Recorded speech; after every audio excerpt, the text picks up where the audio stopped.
इस वीडियो में आज अपन सीखने वाले हैं कि जो तड़ित होती हैं, जो बिजली होती है, वो गड़कने के कारण किस तरीके से वो आसमान में उत्पन्न होती हैं। मतलब यहाँ पर बिजली जो आसमान में आपको दिखाई देती है बारिश के वक्त, वो कैसे उत्पन्न होती हैं और उससे कैसे बचा जाए, इस वीडियो में अपन यही सीखने वाले हैं। तो सबसे पहले होता क्या है कि तेज तूफान के दौरान क्या होता है कि जो वायु की तेज धाराएं होती हैं वो आसमान में ऊपर की तरफ बहने लगती है बहुत तेज गति से। अधिक वेग के कारण ये वायु की जो वायु होती है वो बहुत तेज गति से ऊपर की तरफ बहती है। और हम जानते हैं कि जो ये बारिश की जो बूंदें होती है वो ऊपर से नीचे की तरफ आती रहती है। तो यहाँ पर होता क्या है कि इनकी विपरीत गति हो जाती है। ये तो हवा तो ऊपर की तरफ और जो पानी की बूंदें होती है वो नीचे की तरफ गति करने लग जाती है। अब इस दौरान क्या होता है, यहाँ पर रगड़न उत्पन्न होती है और इस दौरान आवेशों का पृथक्करण हो जाता है। आवेशों का पृथक्करण होने का मतलब यहाँ पर प्लस आवेश ऊपर की तरफ बादलों में और जो ऋणावेश होता है वो बादलों में नीचे की तरफ आ जाता है। अब मुझे बच्चे ये पूछते हैं कि आवेश क्या होता है। तो आवेश एक्चुअल में मैं आपको नॉर्मल समझाने की कोशिश करूँ तो मतलब कोई भी पदार्थ है उसकी अगर थोड़ी सी प्रकृति में परिवर्तन आ जाता है, जो दिखता है मतलब प्रकृति में परिवर्तन आ जाता है, तो उसको अपन आवेश बोल सकते हैं। जैसे नॉर्मल मैं समझाने की कोशिश करता हूँ, ये परमाणु है। अब परमाणु किसी भी पदार्थ की सबसे सूक्ष्मतम इकाई होती है।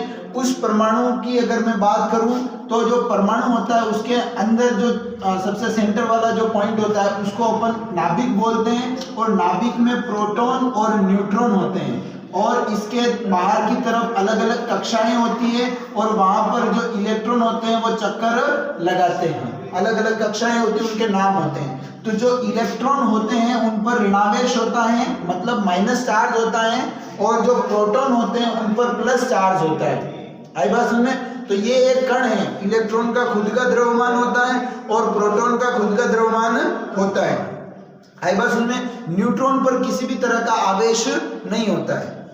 आई बात समझ में? अब यहाँ देखना कि जो आवेश होता है, जो इलेक्ट्रॉन है, इस पर ऋणावेश होता है। ठीक है, तो यहाँ पर ये एक तरह का पदार्थ है जिसके गुण में बदलाव आ गया है। तो ये यहाँ पर ऋणावेश एकत्रित हो जाते हैं। तो यहाँ पर क्या होता है कि ये धरती है, इस धरती में जो धरती के आसपास का इलाका है वहां पर पॉजिटिव चार्ज आ जाता है। क्या आ जाता है? पॉजिटिव चार्ज आ जाता है। पॉजिटिव चार्ज के कारण होता क्या है कि यहाँ पर जो विद्युत धारा प्रवाहित होने लग जाती है। इस तरीके से ऋणावेश से धनावेश की तरफ विद्युत धारा उत्पन्न हो जाती है और यहाँ पर ऊपर की तरफ भी ऋणावेश से धनावेश की तरफ विद्युत धारा। तो जो बिजली होती है वो ऊपर और नीचे दोनों तरफ बहती रहती है। मतलब जब आप देखते हो आसमान में तो बिजली नीचे ही नहीं आती, वो ऊपर की तरफ भी जाती है। इसका कारण आपके पास ये आ गया होगा। अब थोड़ा इसको और समझते हैं कि सर मुझे ये बताओ कि जो करंट होती है वो फ्लो होने के लिए उसको मेटल की जरूरत पड़ती है। जैसे नॉर्मल ये मैंने लोहे की रोड ले ली है और एक प्लास्टिक की मैंने छड़ी ले ली है यहाँ पे, और ये मैंने हवा है, ये अपने हवा में बात करते हैं। तो यहाँ से मैं एक अगर ये जो करंट है वो इजी वे में यहाँ पर चली जाएगी, क्योंकि जो वायर है उसमें से तो जाती है करंट।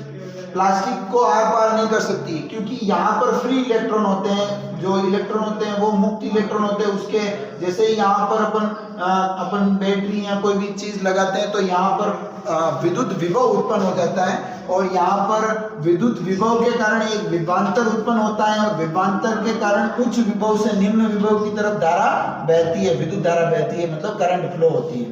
यहाँ पर कोई विद्युत इलेक्ट्रॉन फ्री इलेक्ट्रॉन होते ही नहीं है, तो इलेक्ट्रॉन की गति होती नहीं है, तो विभवांतर उत्पन्न हो गई नहीं, तो करंट बहेगी नहीं। तो यहाँ पर करंट बहती नहीं है। अब हवा में तो कुछ है भी नहीं, हवा में कैसे करंट बहेगी? पर यहाँ पर इतना अधिक मात्रा में, यहाँ पर इतनी ज्यादा टक्करें हो जाती हैं इन हवा और जो पानी की बूंदों के बीच में, इतनी ज्यादा टक्कर हो जाती है कि यहाँ पर जो आवेश होता है वो बहुत ज्यादा मात्रा में स्टोर्ड रह जाता है, बहुत ज्यादा मात्रा में स्टोर्ड हो जाता है और इसको संचित करना बहुत मुश्किल हो जाता है। इसीलिए जो ये बीच में हवा है वो विद्युत की हीन चालक है, मतलब कुचालक है, विद्युत का चालन नहीं कर सकती, फिर भी इसके अंदर क्या करंट फ्लो हो जाती है और वो जमीन पर गिर जाती है। में यहाँ पर विद्युत विभव उत्पन्न हो जाता है, जिसके कारण विद्युत विभव या विभवांतर उत्पन्न हो जाता है, जिसके कारण करंट फ्लो हो जाती है। ये आवेश कैसे उत्पन्न हुआ कि रगड़न हुई। यहाँ पर ये आवेश कैसे उत्पन्न हुआ, यहाँ बादलों के बीच में रगड़न के कारण। किसके बीच में? हवा और पानी की बूंदों के बीच में रगड़न के कारण आवेश उत्पन्न हुआ। ये मेरे हिसाब से आपको पॉइंट क्लियर हो गया होगा। बैटरी में भी तो ऐसे ही होता है, जो ये अपन एक बैटरी का ये साइन होता है, यहाँ पर ये जो प्लस चार्ज, ये पॉजिटिव टर्मिनल होता है, ये नेगेटिव टर्मिनल होता है। यहाँ से क्या होता है, यहाँ से इलेक्ट्रॉन निकलते हैं, इस तरीके से इलेक्ट्रॉन इस दिशा में गति करते हैं तो करंट इसकी विपरीत दिशा में गति करता है। ये यहाँ पर इलेक्ट्रॉन अगर ऐसे गति कर रहे हैं तो विद्युत धारा आई होती है, वो इसकी विपरीत दिशा में गति करती है। तो इस तरीके से यहाँ पर भी करंट उत्पन्न हो जाती है। आई बात सुनने? मेरे हिसाब से ये पॉइंट क्लियर हो गया होगा। अब तड़ी से किस तरीके से बचा जा सकता है उसको अपन सीखने की कोशिश करते हैं कि भाई बिजली अगर कहीं गिरे नहीं, आपके ऊपर कोई मान हानि ना हो, इसके लिए कैसे अपन बचे इससे। तो अगर आप किसी खुले स्थान पे हो तो आपको बिल्कुल सिमट के बैठ जाना है, मतलब ऐसा फैल का नहीं कि यह बिजली मेरे ऊपर गिर, ऐसे नहीं, ठीक है। एकदम बिल्कुल सिमट के आपका जो पृष्ठीय क्षेत्रफल है उसको बिल्कुल आयतन कम करके आपको इस तरीके से बैठ जाना है, मतलब बिल्कुल से दुबक के आपको बैठ जाना है, ठीक है। अगर आप कहीं जंगल में हो तो आपको बड़े पेड़ों के नीचे नहीं जाना, छोटे पेड़ों के नीचे जाना है। क्यों जाना है?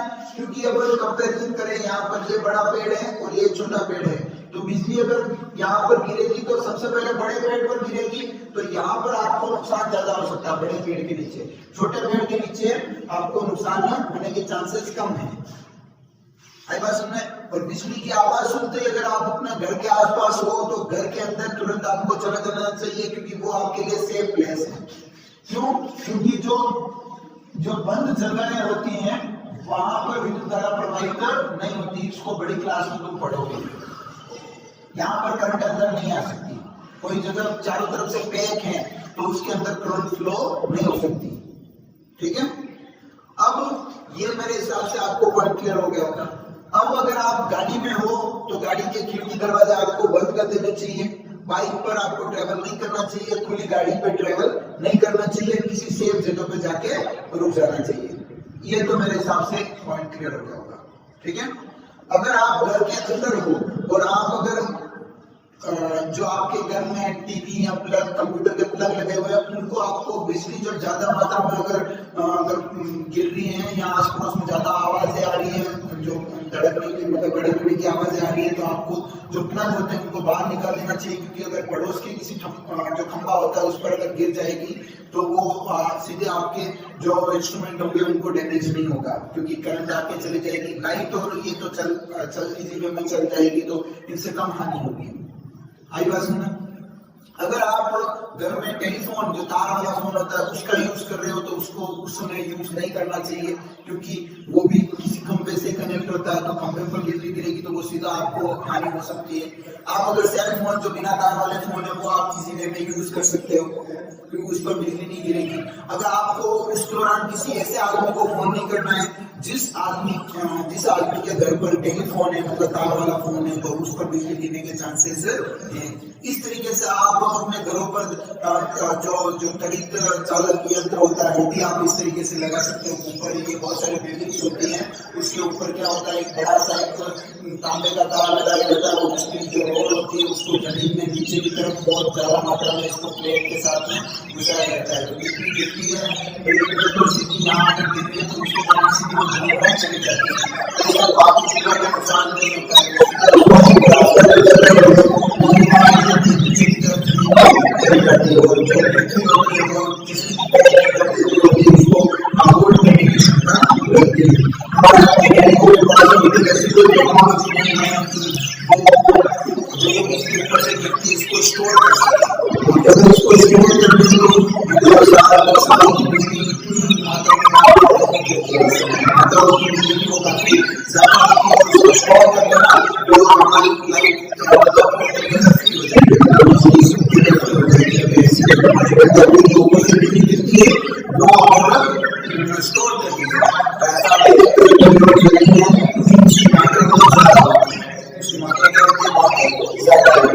ठीक है, मेरे हिसाब से आपके आवश्यकता